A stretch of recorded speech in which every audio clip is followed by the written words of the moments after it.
Zoom చేస్తున్నాను. Callers కూడా తీసుకుందాం, నెంబర్స్ కూడా డిస్ప్లే చేయండి. సో సార్ నేను చూపిస్తున్నాను ఇక్కడ తుమ్మిడిహెట్టి. ఎప్పటికీ ఇది ఇష్యూ నడుస్తూ ఉంటుంది. తుమ్మిడిహెట్టి దగ్గర మీరు బ్యారేజీ కట్టకపోవడం ఒక బ్లండర్. కట్టి ఉంటే ఈ సిచ్యువేషన్ వచ్చేది కాదు. 16 లో మీరు అప్పుడు మహారాష్ట్ర మీరు కూడా వెళ్ళారు. దేవేంద్ర ఫడ్నవీస్ మీరు ఇరిగేషన్ మినిస్టర్ ఉండగానే ఇది 148 FRL 148 కాకుండా 150కి చేసినా అయిపోయి ఉండేది. గుడ్, అయిపోతే ఐ ఆన్సర్. సరే, మళ్ళీ మేడిగడ్డ కట్టిన తర్వాత టాక్ అబౌట్ తమ్మిడిహట్టి. మీరు సగంలో వదిలేస్తే ఎట్లా?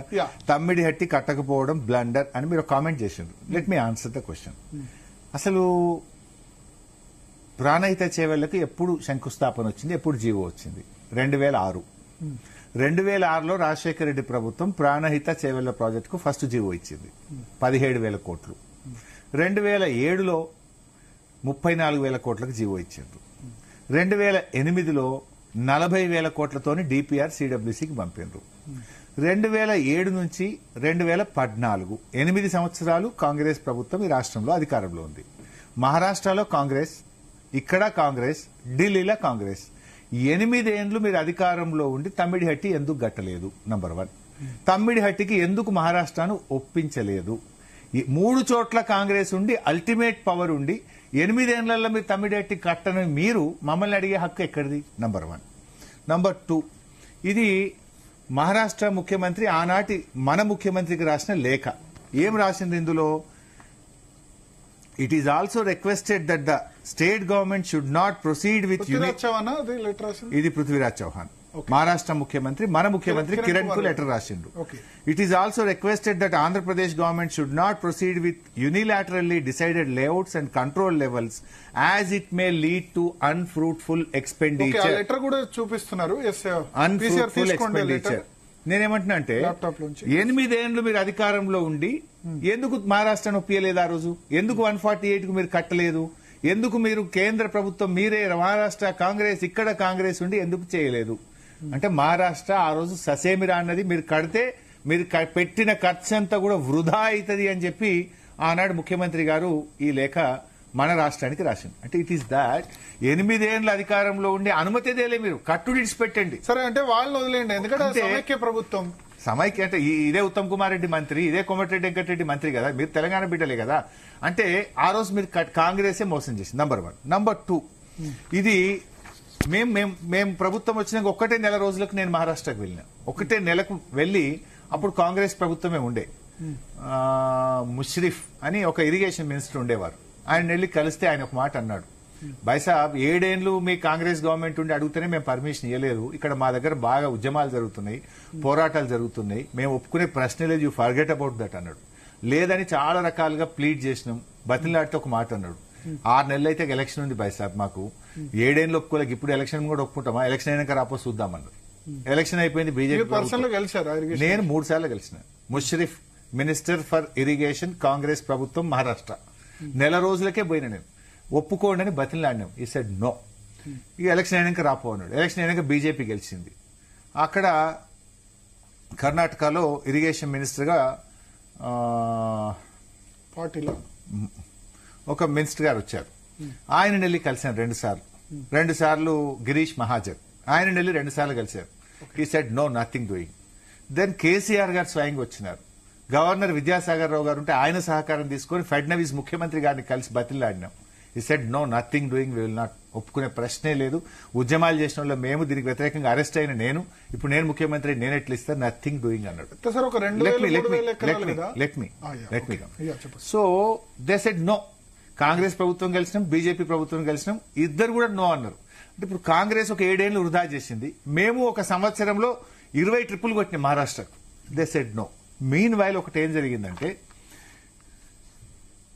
17th ఫిబ్రవరి కేసీఆర్ గారి బర్త్డే, ముఖ్యమంత్రి అయిన తర్వాత మొదటి బర్త్డే. ఆయన బర్త్డే జరుపుకోలే, మహారాష్ట్రలో వచ్చి ఉన్నాడు 16, 17, 18. మహారాష్ట్ర ముఖ్యమంత్రిని బతిలాడుతూ తమ్మిడిహట్టికి ఒప్పుకోమని అక్కడ ప్రయత్నం చేసిండ్రు, కాలే.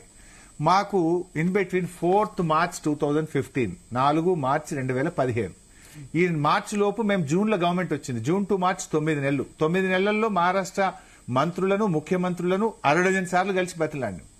బట్ ఆఫ్టర్ దట్ అనుకోకుండా 4th March 2015 central water commission రాసిన లెటర్, 3 లెటర్లు వచ్చినాయి వరుసగా.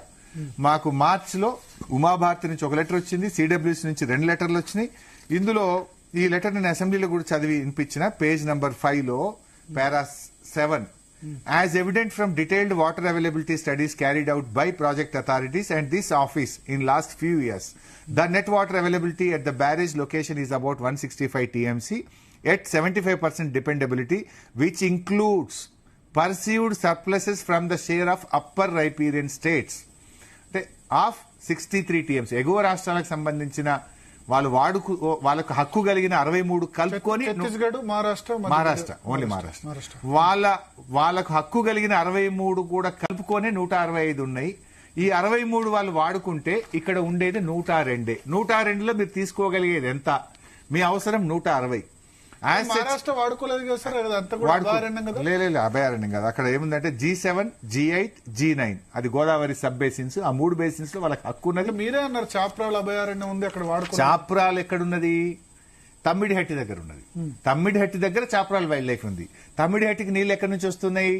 G7, G8, G9 ఆ 3 ఉపనదుల ద్వారా వస్తున్నాయి. ఆ 3 63 TMCలు మహారాష్ట్ర ఇంకా ప్రాజెక్టులు కట్టుకోలేదు, వాళ్ళకి కేటాయింపులు ఉన్నాయి. వాళ్ళకి 63 వాళ్ళు రేపు కట్టుకుంటే మీకు మిగిలేది 102. ఇది నేను చెప్పింది కాదు, this is central water commission letter. ఏమన్నది? As the availability of surpluses from upper riparian states as estimated at barrage site may not be reliably available in future.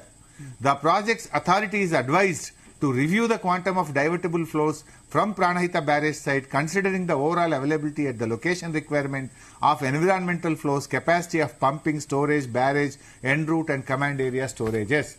ఈ పరిస్థితుల్లో మీరు ప్రత్యామ్నాయం చూసుకోండి, ఆలోచించుకోండి. ఇక్కడ నీళ్లు లేవు అని ఒకటి కాదు 3 ఉత్తరాలు వరుసగా వచ్చినాయి. ఒకవైపు నీళ్లు లేవు అని సిడబ్ల్యూసీ చెప్పింది. ఉమాభారతి 102 అయితే ఉన్నాయి. మన అవసరం ఎంత? మీరు ప్లాన్ చేసిందే 160. అప్పుడు ఉమ్మడి ఆంధ్రప్రదేశ్ లో 160 TMCలు ప్రాణహిత కేటాయించారు. 102 ఉన్నాయి. 102లో బ్యారేజ్ లెవెల్ డిసైడ్ అయితే ఉన్న 102 ఎత్తలేవు కదా. 102లో వాడు ఇంకో మాట అన్నాడు, ఎన్విరాన్మెంటల్ ఫ్లోస్ కిందికి లీన్ ఫ్లోస్ కూడా వదలాల్సి ఉంటుంది ఇయర్ లో. సర్ప్లస్ రైన్ఫాల్ ఉన్నప్పుడు ఎక్కువ కూడా రావచ్చు కదా. లేకపోతే ప్రాజెక్ట్ అనేది ఒక రోజు కట్టం కదా, 100 ఏళ్లకు ఆలోచించి కట్టాలి కదా, ఫ్యూచర్ కోసం ఆలోచించి కట్టాలి కదా, ఇయాలటి కోసం ఆలోచించవు కదా. నువ్వు ఆలోచించింది 160, ఆడ ఉన్నదే 102. డైవర్ట్ చేయగలిగేది 148 150 కడితే 40-50 TMCలు 60 TMCలు దాటదని నిపుణులు చెప్పినారు. అప్పుడు నువ్వు 60 TMCల కోసం ఇంత ఖర్చు పెట్టి ప్రాజెక్ట్ కడతామా? అప్పుడు ప్రత్యామ్నాయం ఒకవేళ తొమ్మిడిహెట్టి మీరు కడితే ఇప్పుడు మేడిగడ్డ, అన్నారం, సుందిలా 3 కట్టారు కదా, 3 కట్టే బదులు ఓన్లీ తొమ్మిడిహెట్టి కట్టి నీళ్లు లేని చోట ఒక లిఫ్ట్ మాత్రమే తొమ్మిడిహెట్టి నుంచి ఎల్లంపల్లికి ఒక లిఫ్ట్ ఉంటుంది. గ్రావిటీతో అందరంటారు, గ్రావిటీతో రావాలి. గ్రావిటీతో కాదు. మీరు బేసిక్ క్వశ్చన్ మర్చిపోతున్నారు. నీళ్లు లేని చోట కడతావా, నువ్వు నీళ్లు ఉన్న చోట కడతావా? అంటే నీళ్ళే లేవాడా? 50-60 TMC. 50-60 ఎవరికి సరిపోతాయి? నీకు 50-60 ఎల్లంపల్లి గానీ మిడిమానేర్ గానీ వాటి అలొకేషన్స్ వాటికి ఉంది. ఎల్లంపల్లి ఓన్ ఆయకట్టు 2 లక్షల ఎకరాలు ఉంది, రావు. మిడిమానేర్కు ఫ్లో లేదు. మిడిమానేర్ అంటే మీరే అన్నారు ఏంటంటే వర్షం హైయెస్ట్ రెయిన్ ఫాల్ ఉన్నప్పుడు 3 ఏళ్లకు 4 ఏళ్లకు ఒకసారి వస్తుంది. ఎల్లంపల్లి మీడియం రెయిన్ ఫాల్ ఉన్నప్పుడు మీడియం వస్తుంది. ఇటువంటి సిచ్యువేషన్ లో తొమ్మిడిహెట్టి వాడుకోరాదా? అంటే ఏం సరిపోయి 50 TMCలు ఎవరికి సరిపోతాయి? ఇప్పుడు మీ మేడిగడ్డ ఎంత ఇచ్చింది తెలుసా మీకు? 240 TMC. సిడబ్ల్యూసీ నుంచి మనం తెచ్చిన అనుమతి 240 ఎక్కడ, 50 ఎక్కడ? అంటే మధ్యలో ఏం జాయిన్ అవుతున్నా సార్? ఒక్కసారి పబ్లిక్ ఎక్స్ప్లెయిన్ చేయండి. అంటే నేను మ్యాప్ చూపిస్తున్నాను. తొమ్మిడిహెట్టి దగ్గర వైన్గంగా, వార్దా 2 కలిసి మధ్యలో 26 వాగులు వస్తుంటాయి. 26 రకాల వాగులు. అవన్నీ పరిశీలించిన తర్వాత సెంట్రల్ వాటర్ కమిషన్ ఎగ్జామిన్ చేసి 100 కిలోమీటర్స్ ఉంటుందా తొమ్మిడిహెట్టి? More than that. 100. పెద్ద వాగు, గొల్ల వాగు ఇవి వస్తాయి. లాట్ ఆఫ్ వాగులు అన్ని క్యాల్కులేట్ చేసి 240 TMCకి సెంట్రల్ వాటర్ కమిషన్ మనకు అనుమతులు ఇచ్చింది. లాస్ట్ కు ఫైనల్ క్లియరెన్స్ TAC, ఆ క్లియరెన్స్ కూడా మనకి ఇచ్చిండ్రు. సో మనం ఇక్కడ 50-60 తెచ్చుకుందామా, 240 తెచ్చుకుందామా? ఇంకో విషయం చెప్పండి, అది కాంగ్రెస్ ప్రభుత్వం. అదే కదా నేను చెప్పింది.